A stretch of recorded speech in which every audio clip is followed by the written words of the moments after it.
नमस्कार साथियों। अब तक हमने जो अध्ययन किया वह प्रत्याहार और नैसर्गिक सूत्र का पिछली वीडियो में, और आज की वीडियो में हम अध्ययन करेंगे वर्णों के प्रयत्नों की। तो किस पर हम चर्चा करेंगे? प्रयत्न। ठीक, प्रयत्न है क्या? ठीक, वर्णों के प्रयत्न के क्या है इसको जानिए। प्रयत्न यानी चेष्टा। प्रयत्न का मतलब होता क्या है? शाब्दिक अर्थ चेष्टा करना। अब यहाँ व्याकरण में चेष्टा से तात्पर्य क्या है? व्याकरण में चेष्टा से तात्पर्य यह है कि वर्णों के उच्चारण में करने की जो चेष्टा होती है उसे ही हम क्या कहते हैं? प्रयत्न कहते हैं। यह प्रयत्न कितने प्रकार का होता है? तो प्रयत्न द्विधा। यत्नो क्या है? यत्नो द्विधा। यत्न दो प्रकार के होते हैं। ठीक, प्रयत्न कितने हैं? दो। पहला आभ्यंतर और दूसरा क्या है? बाह्य। ठीक, आभ्यंतर प्रयत्न और दूसरा जो है बाह्य प्रयत्न यानी बाहरी। आभ्यंतर प्रयत्न क्या है? आभ्यंतर से तात्पर्य है अंदर की तरफ। ठीक, यानी कोई भी वर्ण जब हम बोलते हैं तो आवाज जो हमारी है वह मुख से बाहर आने से पूर्व यानी उच्चारण से पूर्व वर्णों का जो भी क्रिया होती है अंदर, वह अभ्यंतर प्रयत्न के अंतर्गत आती है।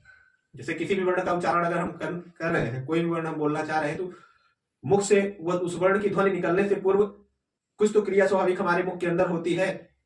तो वही जो मुख के अंदर होने वाली क्रिया ही है उसे ही हम अभ्यंतर प्रयत्न कहते हैं। ठीक, यह अभ्यंतर प्रयत्न जो है वह प्रमुख रूप से 5 प्रकार का होता है। कितने प्रकार का? अभ्यंतर प्रयत्न कितने प्रकार का होता है? 5 प्रकार का।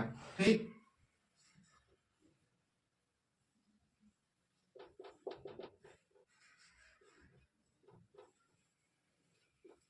अभ्यंतर प्रयत्न कुल कितने होते हैं? 5 प्रकार के। ठीक, पहला है स्पृष्ट,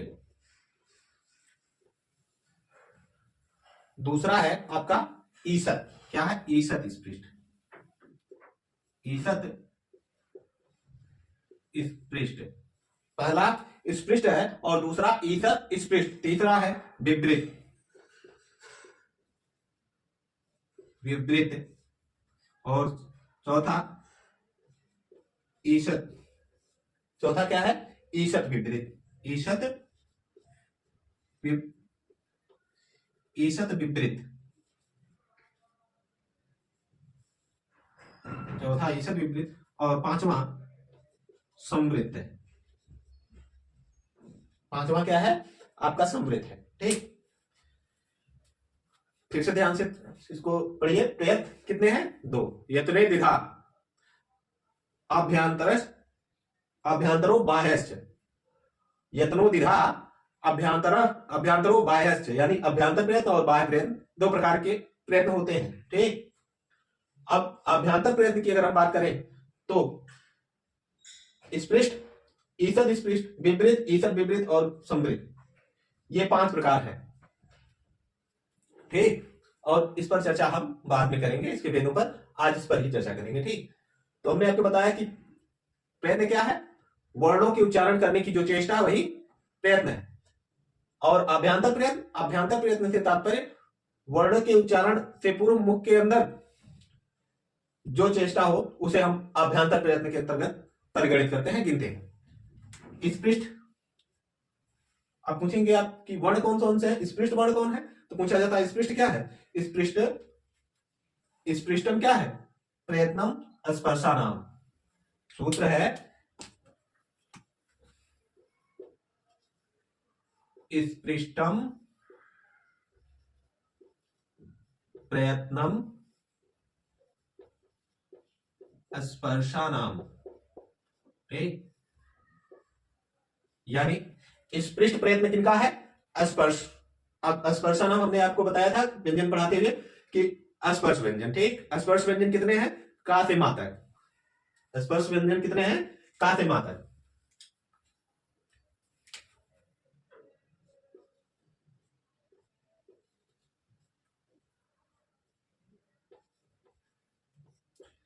का से मां तक जितने भी वर्ण है क्या है वो स्पृष्ट, इन्हें हम जो है स्पर्श व्यंजन भी कहते हैं। यानी स्पर्श व्यंजनों का अभ्यंतर प्रयत्न जो है वह क्या है स्पृष्ट होता है।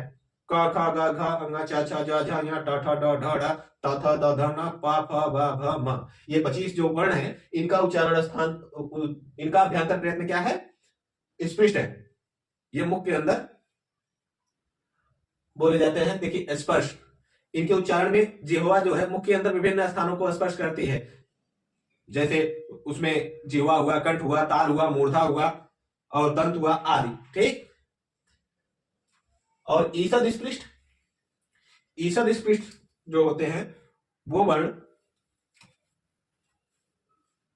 ऐसे वर्ण होते हैं जिनके उच्चारण में जो है मुख थोड़ा सा क्या होता है खुला हुआ होता है। थोड़ा थोड़ा सा का अर्थ है छुआ हुआ, मतलब समझिए हल्का सा खुला हुआ। इनके उच्चारण में जो जिह्वा है उच्चारण स्थान को थोड़ा सा स्पर्श करती है, जैसे या वारा ला, इसके अंतर्गत क्या होता है या वारा ला आदि वर्ण आते हैं ईषद स्पृष्ट के वर्ण अंतर्गत, और इसे हम क्या कहते हैं या वारा ला को अंतस्थ वर्ण भी कहते हैं। इसलिए सूत्र क्या है ईषद, क्या है ईषद स्पृष्टम, ईषद स्पृष्टम अंतस्थानम से, ईषद स्पृष्टम, ईषद स्पृष्टम अंतस्थानाम, ईषद स्पृष्ट अंतस्थानाम, ठीक, ईषद स्पृष्ट अंतस्थानाम, यानी अंतस्थ वर्णों का उच्चारण स्थान क्या है ईषद स्पृष्ट। अंतस्थ वर्ण कौन कौन से होते हैं तो इसमें आप नोट कर लीजिए या व र ल, ठीक, या व र ल का उच्चारण स्थान क्या है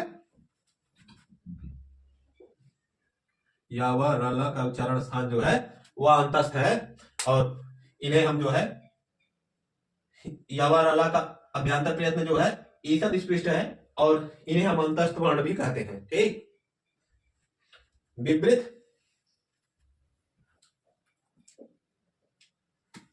लीजिएगा ये तो हो गया, ये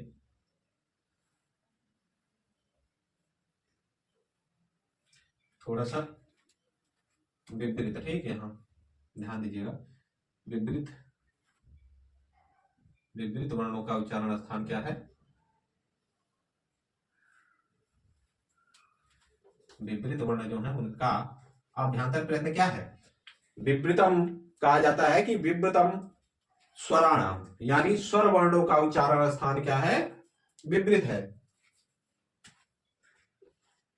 विपरीतम स्वराणाम, विपरीतम स्वराणाम अर्थात स्वर वर्णों का उच्चारण स्थान, ठीक। स्वर वर्णों का उच्चारण को जो हम विपरीत स्वर जो है कहते हैं, विपरीत वर्ण, इनका अभ्यंतर प्रयत्न क्या है विपरीत है। स्वर वर्ण,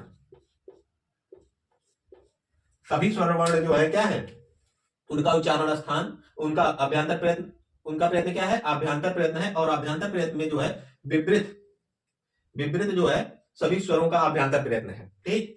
ईषद विपरीत, ईषद विपरीत जो है उस वर्णों का जो है अभ्यंतर प्रयत्न है। ईषद विपरीत किनका है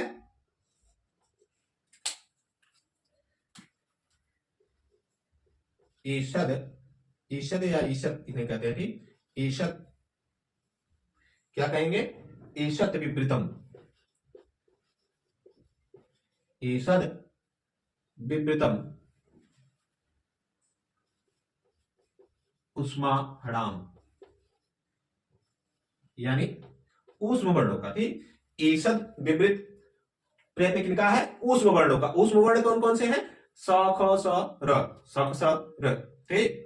सक्षर जो स ख स ह जिन्हें हम कहते हैं वो क्या है ऊष्म वर्ण के अंतर्गत आते हैं। तो स खट्टी सा जिन्हें हम कहते हैं स ख स और ह, इनका उच्चारण स्थान जो है क्या इनका प्रयत्न क्या है अभ्यंतर प्रयत्न के अंतर्गत ईषद विपरीत आता है, ठीक। और समृद्ध, सबसे महत्वपूर्ण चीज है, ध्यान दीजिएगा। समृद्ध में जो है वह, इसका अर्थ होता है ढका हुआ या बंद। समृद्ध का अर्थ होता है ढका हुआ या बंद, ठीक। विपरीत का अर्थ होता है खुला हुआ, ईसद विपरीत का थोड़ा सा खुला हुआ, ठीक। इस पृष्ठ का केवल स्पर्श, इसमें थोड़ा सा ईसद इस पृष्ठ थोड़ा सा स्पर्श हो जिसमें, और विपरीत यानी खुला हुआ हो, और ईसद विपरीत में थोड़ा सा खुला हुआ हो, और समृद्ध जो ढका हुआ हो या बंद हो। इसमें जो है आवरण आता है। क्या है? आवरण। आवरण प्रक्रिया दशा में, ठीक, विपरीत रहेगा, लेकिन प्रयोग दशा में जो है हरस्व अवर्णस्य प्रयोगे संवृतम। इसका क्या होता है? हरस्व अवर्णस्य, हरस्व अवर्णस्य प्रयोगे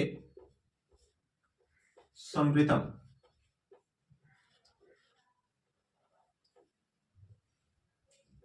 हरस्व अवर्णस्य प्रयोगे संवृतम। और प्रक्रिया या क्या होता है? प्रक्रिया,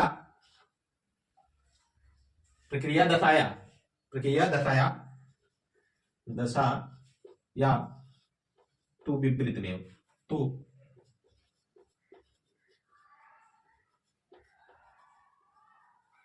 ठीक, ध्यान दीजिएगा। आवरण समृद्ध के अंतर्गत आवरण आता है, लेकिन अगर प्रयोग की बात, हरस्व आ के प्रयोग की बात अगर की जाए, प्रयोग दशा में यह जो है समृद्ध रहेगा, लेकिन प्रक्रिया दशा में इसका उपयोग जो है विपरीत के रूप में होता है। इसको विपरीत गिना जाता है प्रक्रिया दशा में। ध्यान दीजिए थोड़ा सा।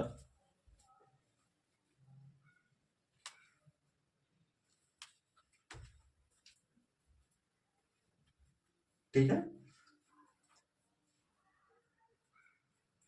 इसका एक चार्ट हम शॉर्ट वीडियो के रूप में जो है तालिका के रूप में इसको आपको दे देंगे, उसको देख लीजिएगा, ठीक, आसानी से समझ जाएंगे। क्योंकि अगर इसको अभी हम चार्ट बनाए तो वीडियो लंबी होगी, ठीक। अब अगले वीडियो में हम आपको जो है प्रयत्नों के अंतर्गत वाह प्रयत्न पर चर्चा करेंगे। तब तक के लिए नमस्कार।